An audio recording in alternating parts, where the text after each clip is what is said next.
Bonjour, bonjour les amis, comment allez-vous? Moi ça va, par la grâce de Dieu, merci. Alors aujourd'hui j'ai eu à cœur de vous parler des couples parce que beaucoup des gens prennent cette décision à la légère. Ils se disent, tu te réveilles un matin, bah écoute, si je veux me marier, je me marie, si je veux me séparer, je me sépare. C'est pas comme ça les amis que ça se passe.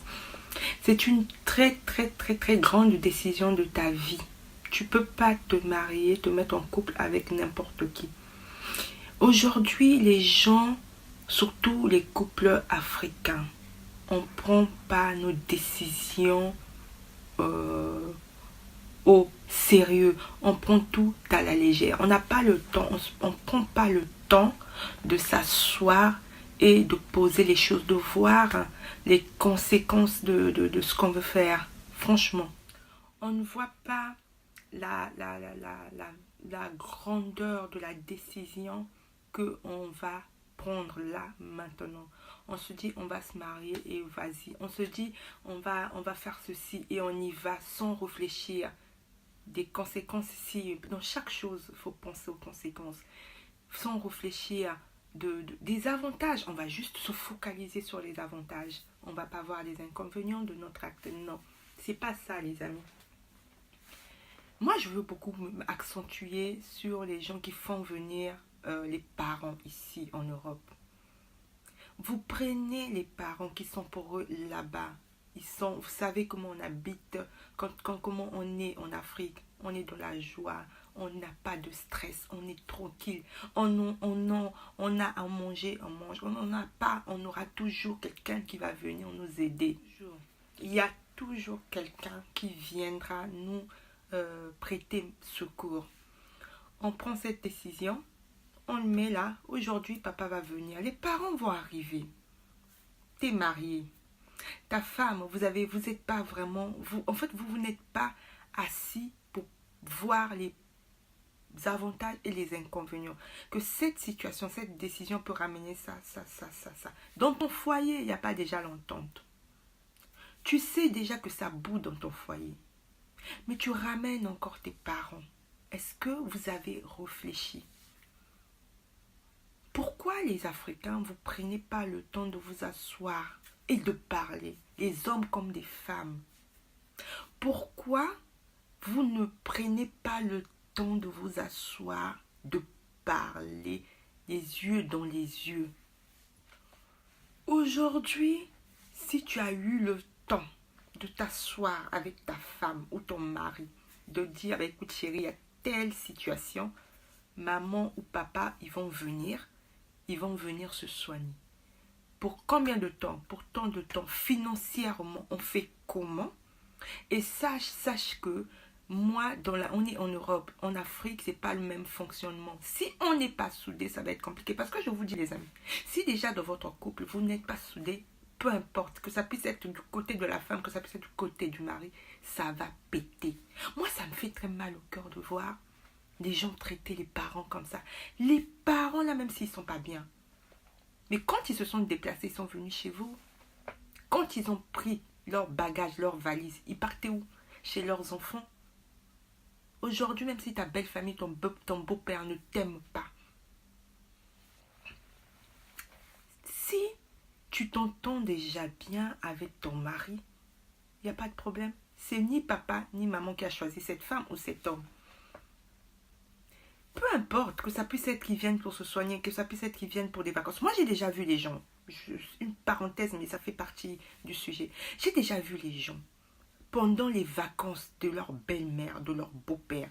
Mais qu'est-ce qu'ils sont gentils, très ouverts.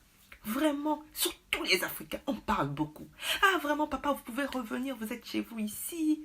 Vraiment, franchement, c'était vraiment bénéfique pour nous. Vous êtes venus voir vos enfants, vos petits-enfants, ça fait plaisir. Mais en tout cas, revenez, la maison elle est grande, ouverte.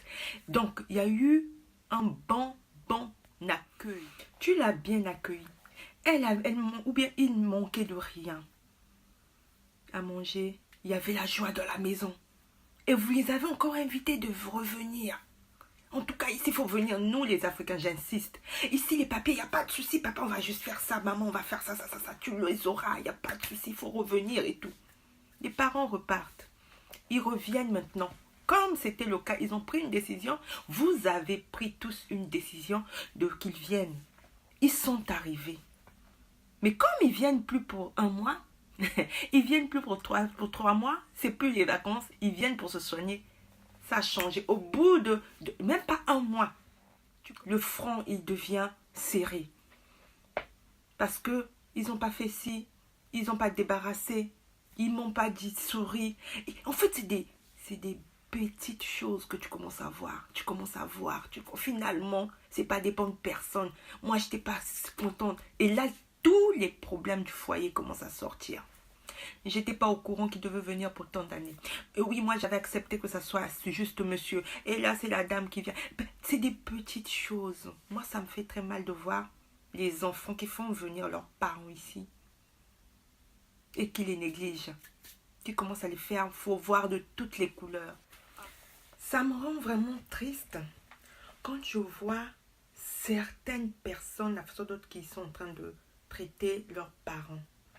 Toi, tu prends une décision de faire venir tes parents pour se faire soigner. Toi, tu penses que ça va durer combien de temps? 6 mois? Mais tu dois partir. Dans ta tête, tu dois te dire, c'est minimum 1 année. Au minimum 1 année. Vous savez, on est en France, vous savez comment ça se passe. Parce que l'administration, là, c'est pour vous. Alors, tu prends cette décision et là, tu commences à te plaindre. Oui, c'est toute une charge. Mais attendez, moi, ça m'énerve et ça me fait parfois rigoler. C'est toute une charge. Donc, une grande personne comme toi, tu es marié, tu as des enfants ou tu es, peu importe, tu prends une décision comme ça. Et tu ne savais pas que c'était une charge. Et tu dis, c'est toute une charge. Les gens se plaignent que c'est une charge. Mais en dehors de ça, ils vont encore se dire, aujourd'hui, mon foyer n'est plus calme à cause d'eux. Ah bon? Mais moi, je vais vous apprendre une chose. 1. Vous n'avez pas pris au sérieux votre décision, vous avez pris ça à la légère. 2. Votre foyer n'est pas solide. Votre foyer avait déjà des problèmes. Ce ne sont pas les parents qui vont ramener des problèmes. Parce que si vous vivez en communion avec votre mari, si vous avez le dialogue, vous discutez et il y a une bonne ambiance dans votre couple, vous allez vous en sortir. Ce ne sont pas les parents qui viennent vous séparer. Non, un couple soudé, ce ne sont pas les parents ou les gens de l'extérieur qui viendront les séparer. Je ne suis pas du tout d'accord. Je parie tout que c'est faux. Pourquoi? Parce que ce ne sont pas eux. Dans votre couple, il y avait déjà un manque de dialogue. Donc il y a le dialogue qui manque dans votre foyer. Et je vais... Mais c'est grave ce que nous faisons ici en Europe. Vous arrivez même à les traiter des sorciers. Est-ce que vous vous rendez compte? Est-ce que vous vous rendez compte? Tout ça, c'est parce que ils sont venus chez vous. Oui, on n'a plus la liberté financière. Nous, on a maintenant trop de problèmes. Nous, on a maintenant Vous commencez à vous plaindre. Moi, c'est triste.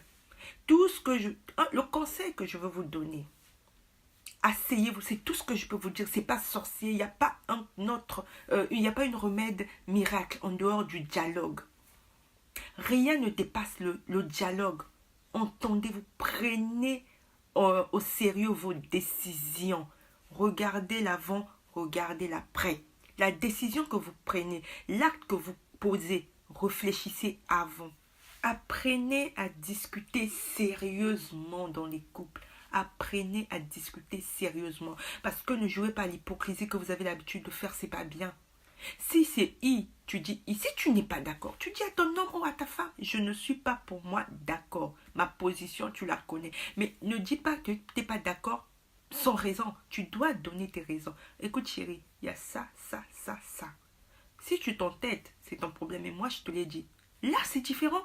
Au moins, les conséquences, quand elles vont tomber, tu vas dire facilement, je te l'avais dit, qu'il devait avoir ça. On est où? Maintenant, tu dois assumer. Chacun doit prendre ses responsabilités. Chacun doit prendre ses responsabilités. Une fois que c'est le cas, il n'y a pas à couvrir l'autre. Tu le mets face à ses responsabilités. C'est ça, faire grandir une personne. Moi, je vois certains couples, il y a soit la femme qui cache, les gens qui couvrent les bêtises de leur mari ou de leur femme. Mais il y a bêtises et bêtises. Une personne ou une femme comme un homme qui n'assume pas ses responsabilités, si tu couvres ça, je te jure, il ne va jamais grandir. Vous allez rester là et vous allez voir. Toute personne faut lui mettre face à ses responsabilités. Tu as pris telle décision, tu es face à un mur. Tu assumes. Tu assumes, tu ne mets pas ça sur le dos de quelqu'un d'autre. Donc, dialoguons sérieusement.